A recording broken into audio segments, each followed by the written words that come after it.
Okay,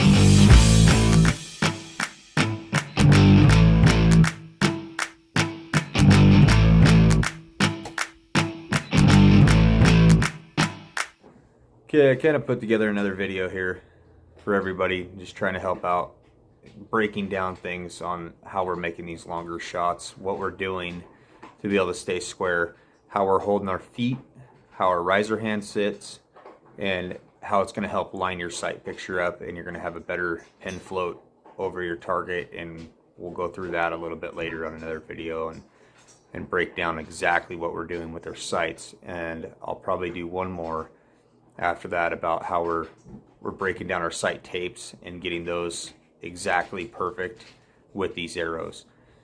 If you're running into parachuting problems, that's going to mess up your whole sight picture. It's going to mess up the way that your tape works.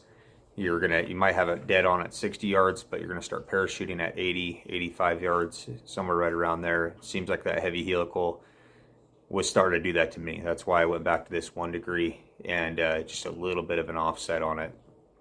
It works. It really does. And I'm hoping to help some people out here and kind of making some of these longer shots, because it really is a lot of fun. And if you haven't done it, get out and do it. Here's a video. Okay, so what I'm going to be doing is I'm going to be shooting from here and explain a little bit about how we're setting up on these longer shots. This is an 80 yard from this spot right here, but we're on a little bit of an incline and a decline. So one foot's going to be down, one foot's actually going to be up. The idea behind it is how we're going to set our feet, which hopefully the person behind the camera can figure this out, and we can get it set up to where she can see how the position is and how I'll hold my bow and how we're going to line ourselves up. This is where a lot of people make mistakes on the longer shots. Getting yourself leveled out and how we're holding our feet and where we're planning at is a big thing. A lot of people talk about a spread apart stance on going on an uphill shot, and realistically I shoot a closed foot stance on both of them. It seems to work a little bit better. So what we'll do is we'll get our sights set back in here, and we have a target range right here. You can pan over there and look at the targets. So way up there on the hill we have an 80 yard target. So what we're going to do is we're going to set ourselves up on our feet now.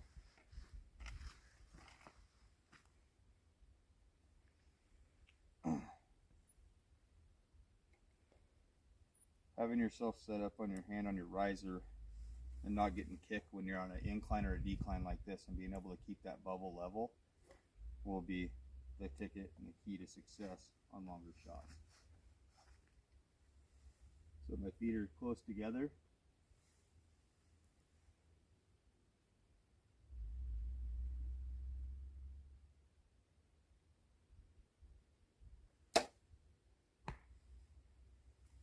And that was pretty close. We'll shoot a couple arrows here, and then we'll go do a walk up and go check out and see where we're at.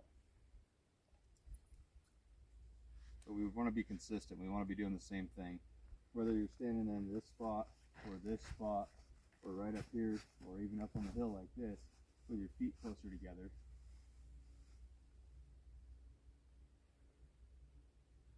You're going to be a lot better off.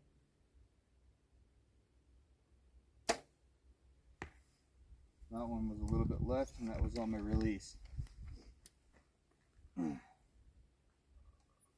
shoot like this a lot, so there's a lot of 80 yards, 90 yards, and 100 yards. And the idea behind it is trying to figure out where you're going to position your feet at to be the best at what it is. Some people face their feet towards the target a little bit.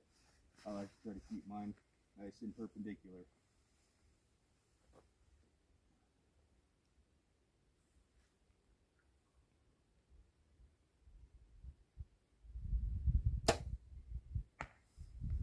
Okay, so what we'll do now is we'll go take a walk up there. I won't make you guys have the video for that long.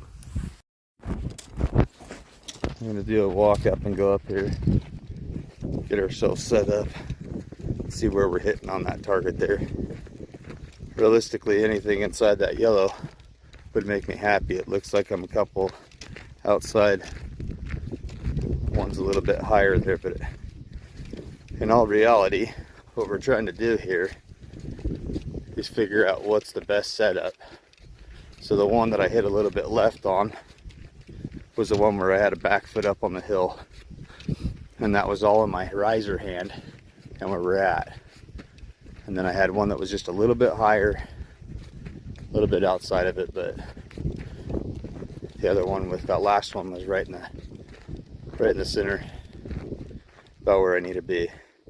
So not really that great of groups. So we'll go back and try it again. It's the first 80-yard shots of the day, and kind of a little bit displeased with myself. This one up here, I'm pulling right now, isn't really going to work. There's a mistake. So we need to figure out where we made that mistake at and how my riser hand was affecting that shot. There's a little bit of wind going on right now, but these arrows, as I said before, do really well in extreme windy conditions. This is just a little bit of wind, maybe 5-6 miles an hour. It's pretty slight, and we'll take some more shots here, and I'll try to improve on that. But mostly what I was feeling in that was my riser hand. So what my bow was doing as soon as I released was just from staying in that unlevel ground. So rather than trying to find a level spot to shoot from, like a lot of people will do, I try to challenge it a little bit, because a lot of your shots, especially in long range tournament competitions, you're going to be shooting from, well, wherever they have the post at. So a lot of time they'll purposely put things at an extreme elevation with your back foot or your front foot to make the shot more difficult.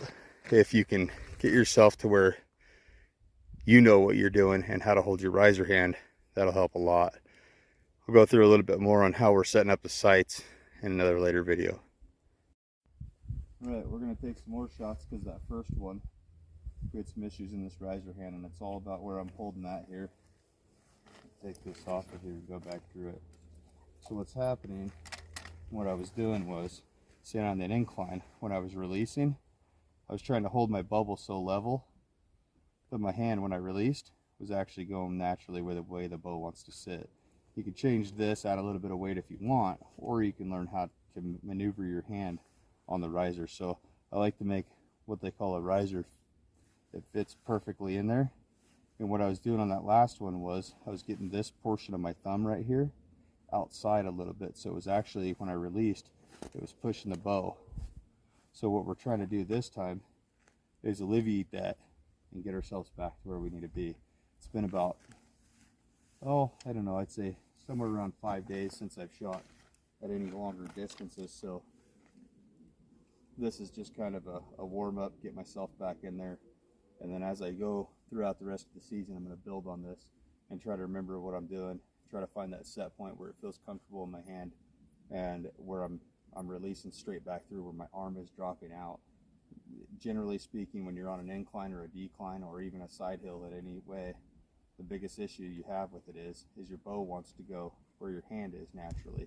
So sometimes you have to give yourself a little bit and find out where it sits the best.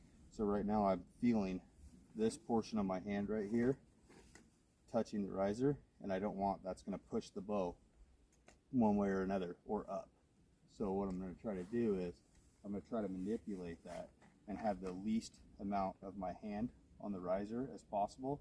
And I'm going to take my front finger and I'm going to put my front finger sitting right onside this riser right here, and I'm going to hold it right there so that it stays steady and level, and we'll see if that makes any differences.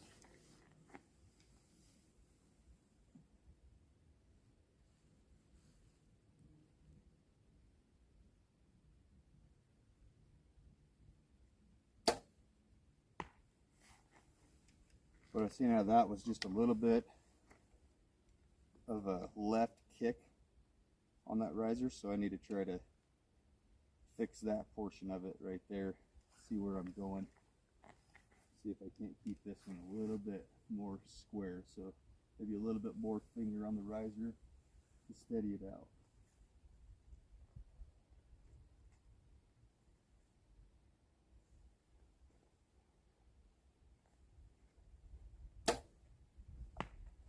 So that one I got a little less left kick, but it felt really good on the break. So that seems to be working. Now I just got to work on my pen float. and see where we're going to go from there.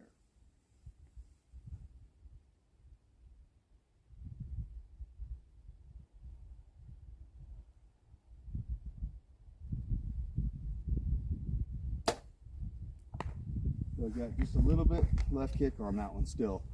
Something to do with where the ground's sitting here and how my bow naturally wants to go like this whenever I'm shooting. Before the arrows were leaving the rest, my bow's actually kicking out like this. So it's still this portion of my hand pushing on the bottom portion of that riser and kicking the bow out like this.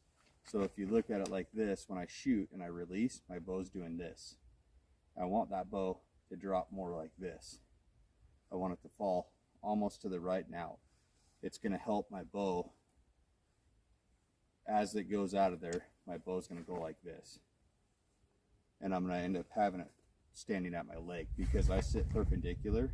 So I want my bow, rather than to go like this. And it's really hard. If you're doing this, if you're going to the right, that means that's in your release hand. That means you're trying to yank your shoulders through like this and you're actually turning the bow like that. What we're trying to do is we're trying to drop our hand. My elbow, I want to drop straight down, and I want the bow to drop right back down to my leg as I shoot. We'll walk up there and go pull those arrows. They all should be left. So we're going to do a walk up here, and all those arrows should be in the left portion of that yellow.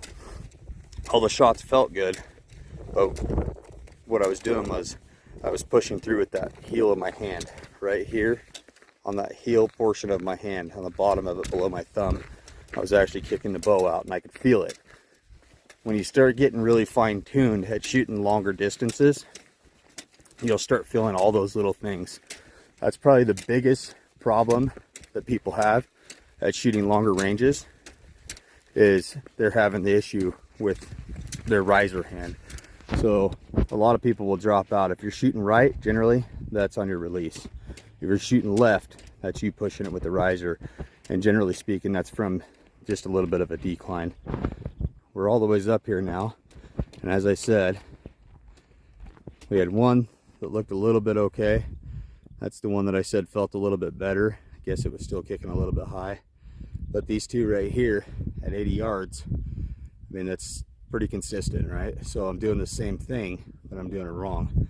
Rather than adjusting your sights or trying to mimic that, which I just shot this bow at 20 yards a bunch of times, and I know that that bow is dead on at 20 yards, and I'm not pushing any kick at all.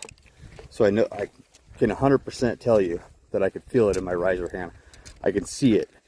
I'm trying to keep my sight on that spot, so I float the way that I shoot. My pen floats around almost like a corkscrew, and once it reaches the center, I try to manipulate that, because you're always going to have float at that far. So as it gets closer, I try to manipulate that circle motion right towards the center like a corkscrew, and then as I reach where I know that it's going to fall back in, I'm just guessing the timing on it to where it's going to fall back in there, and I try to hold steady for just that one split second while I go through my release. And it's just all a timing thing, really. I mean, all in all, that was 6 arrows. That was the first 6 arrows I've shot at that distance today. And shooting at 80 is generally where I start. I'll shoot 20, make sure the bow's shooting really well. It's on, nothing happened to it. Generally speaking, nothing is. Seems to hold pretty tight.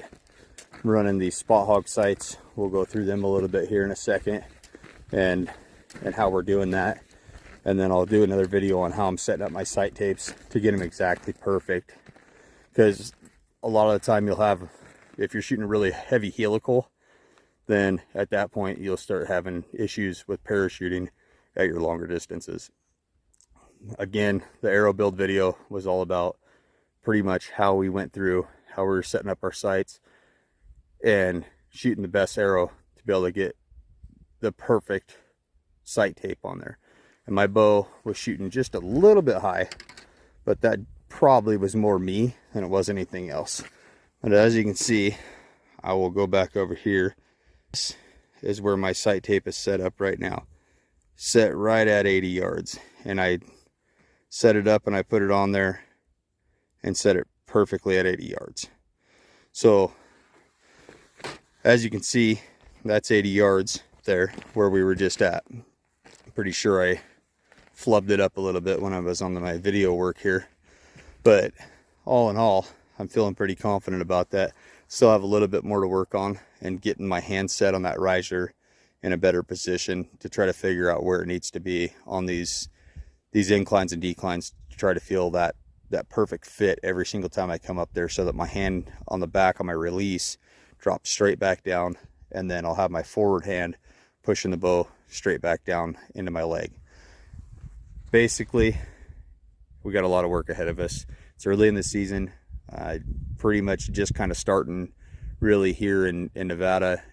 We had a pretty rough winter this year, so a lot of snow on the ground still. Been a while since I really got to shoot outside and shoot long range.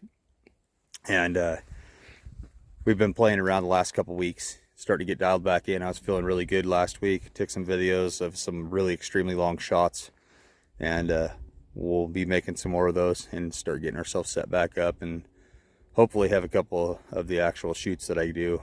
If I can find somebody to video for me, we'll go through and break down what I'm doing in a competition and how I'm keeping my head in it, because the biggest problem that you have on the long range shots is basically just having the confidence in yourself to be able to do it. Once you have the confidence, okay, 80 yards, 90 yards, 100 yards, those are a long ways away. They feel like a long ways away. But once you feel comfortable and you feel like you're doing really good and you can make those shots and you've just done it over and over and over again, then you start breaking it down and you start going back to where, hey, I can make these shots in the center. I'm going to shoot these 10 rings, these 12 rings. I'm going to shoot these 3, 4, 5, 6 inch groups at 80, 90, 100 yards. It's just practice. But these little tips that I gave you today hopefully will kind of help out and break it down for you guys and how I'm going about it, and the little things that I'm doing to try to talk about where we need to sit so that we have our hands in the right position, because your riser hand at long ranges is definitely 100% of the time, even at short ranges, you don't notice it as much, but at long ranges, you know, even a millimeter or 2 millimeters at that far away can make, you know, feet. It can be huge. So it's all about trying to figure out what's working the best for you, how you're going to set that riser hand up, and how you're going to continuously release through the bow in that perfect form, even on unlevel grounds. Well, I'll do another one here later for you guys, and we'll talk about how we're setting our sights up. Okay, one thing I left out of the video earlier that seems to be super important is how we're moving with our hips. So one of the biggest portions of whenever you're standing on an incline or a decline with say your foot's up here, it naturally will push you to where you're forward. A lot of people, biggest issue is they draw back and they come back like this, and they're trying to bend it with their arm.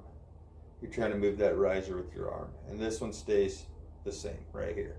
So what we're trying to do when we get out there is we're going to get ourselves set up, and if we're on that, obviously we start out like this. You're going to start out wherever you're at, and then you're going to move with your hips. So this portion right here. So essentially the biggest thing is, I'll set that down for a second, right here, no matter which way you go. So if we're standing on a hill, we're going to start out, we're going to be pointing down, and say the target's back up on the other side of the hill. We're going to come back up like to where we're flat there. But we're going to start out wherever the natural position is to be set. We're going to start there. And then we're going to move our torso. This portion of our body right here is going to move. You want to keep your arms straight. So any kind of decline, incline, that's where the biggest portion of mess up is. It also affects your riser hand, because if you're trying to move this arm up and down, which is a pretty common thing, then it becomes harder, and you're trying to get your sight ring set back, and you're trying to see it and get that perfect visual picture, and you're never going to get it. It's never going to be the same thing as if you were shooting on flat ground. So a lot of people will practice, and they'll practice indoors, or they'll practice on a flat surface in their yard, whatever it may be. Maybe just a little bit of a decline, incline. A lot of guys, if you're out here and you're shooting a target and you set it on the ground, these bag targets, a lot of people just put them right on the ground. So you're constantly going like this. You're constantly pointing down at the ground, shooting it at 20, 30, even 40 yards.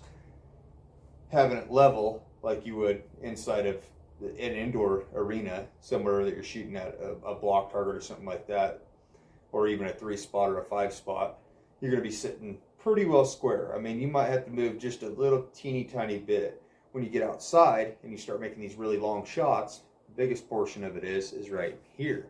So whenever I was standing out there, you'll see when I draw back, I'm actually kind of tipping back into it a little bit because that target was uphill from where I was at. Not uphill, it was actually pretty much straight across, but when I drew back, being the fact that my back foot was on a hill, I was naturally starting to draw back like this. And then I just moved my torso back into it. That's where a lot of people will say on your uphill shots, stand with your feet farther apart, and then you're going to go like this, and that's going to be that perfect archer.